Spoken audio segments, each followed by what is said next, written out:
రాజీనామాలు చేసిన వైసీపీ ఎమ్మెల్సీల వ్యవహారం ఇప్పట్లో కొలికి రాదా?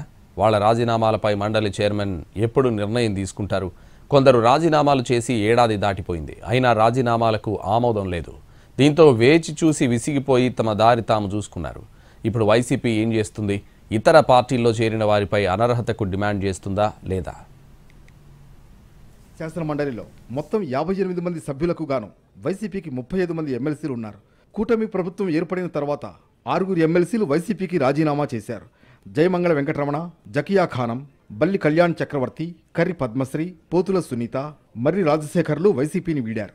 వీరంతా మండలి చైర్మన్ మోషన్ రాజుకు తమ రాజీనామా లేఖలు సమర్పించారు. వెంటనే ఆమోదించాలని విజ్ఞప్తి కూడా చేశారు. మర్రి రాజశేఖర్ రాజీనామా సమర్పించి 6 నెలలు గడిచింది. కర్రి పద్మశ్రీ రాజీనామా చేసి ఏడాది దాటింది. కళ్యాణ్ చక్రవర్తి రాజీనామా ఇచ్చి 13 నెలలు దాటింది. ఇంకా మండలి చైర్మన్ ఎలాంటి నిర్ణయం తీసుకోలేదు. రాజీనామాలు పెండింగ్లోనే ఉన్నాయి. జయమంగళ వెంకటరమణ అయితే తన రాజీనామాను ఆమోదించేలా మండలి చైర్మన్ను ఆదేశించాలంటూ హైకోర్టుకు కూడా వెళ్లారు. 6 రాజీనామా చేసినా ఇంకా వైసీపీకి 29 మంది సభ్యులున్నారు. అంటే మండలిలో ప్రభుత్వం మీద ఒత్తిడి తెచ్చేందుకు సరిపడా తగిన సంఖ్యాబలం ఇంకా వైసీపీకి ఉంది. మండలి చైర్మన్ మోషన్ రాజు వైసీపీ సభ్యుడే. ఆయన వైసీపీకి కాస్త అనుకూలంగానే వ్యవహరిస్తూ ఉండడంతో 6 ఎమ్మెల్సీల రాజీనామా లేఖలు ఇంకా మండలి చైర్మన్ టేబుల్ పైనే ఉన్నాయి. రాజీనామాలు అలాగే పెండింగ్లో పడిపోతే 2027 వరకు మండలిలో ఆధిపత్యం చెలాయించేందుకు సరిపడా బలం ఉంటుందనేది వైసీపీ లెక్క. ఆ పార్టీని వీడిన ఎమ్మెల్సీల్లో జయమంగళ వెంకటరమణ జనసేనలో చేరారు. పోతుల సునీత, జకియా ఖానం బీజేపీలో చేరారు. కర్రి పద్మశ్రీ, బల్లి కళ్యాణ్ చక్రవర్తి, మర్రి రాజశేఖర్లు టీడీపీ కండువా కప్పుకున్నారు. ఈ సీజన్ వరకు మండలిలో వైసీపీ డామినేషన్ కొనసాగింది. భవిష్యత్తులో ఇలా జరగొద్దని కూటమి కోరుకుంటోంది. అంటే 6 ఎమ్మెల్సీల రాజీనామాలు ఆమోదం పొందాలి. అలా జరిగితే శాసన మండలిలో వైసీపీకి బలం తగ్గి కూటమికి బలం పెరుగుతుంది.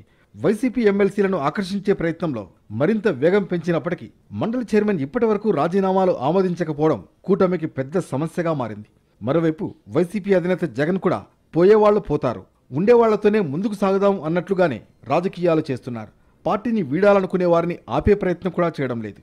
రాజీనామాలు త్వరగా ఆమోదింపజేసుకోవాలని కొందరు ఎమ్మెల్సీలు హైకోర్టుకు వెళ్లినా త్వరితగతిన తీర్పు వచ్చేలా కనిపించడం లేదు. ఇది వైసీపీకి తాత్కాలికంగా ఉపశమనాన్ని కలిగిస్తోంది.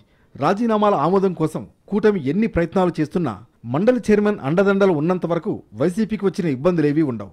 అందుకే పార్టీలు మారిన ఎమ్మెల్సీలపై అనర్హత వేటు వేయాలని మండలి చైర్మన్కు వైసీపీ ఫిర్యాదు చేసే అవకాశం ఉండకపోవచ్చని భావిస్తున్నారు. పార్టీ మారిన వారిపై చర్యలు ఎంత ఆలస్యమైతే వైసీపీకి అంత ప్లస్ అవుతుంది. అందుకే సైలెంట్గా ఉండడమే వైసీపీ వ్యూహమని తెలుస్తోంది. మరోవైపు కూటమి మాత్రం శీతాకాల సమావేశాల నాటికైనా రాజీనామాలు ఆమోదింపజేయాలని పట్టుదలగా ప్రయత్నిస్తోంది. నయానో భయానో మండలి చైర్మన్పై ఒత్తిడి తీసుకొచ్చైనా రాజీనామాలపై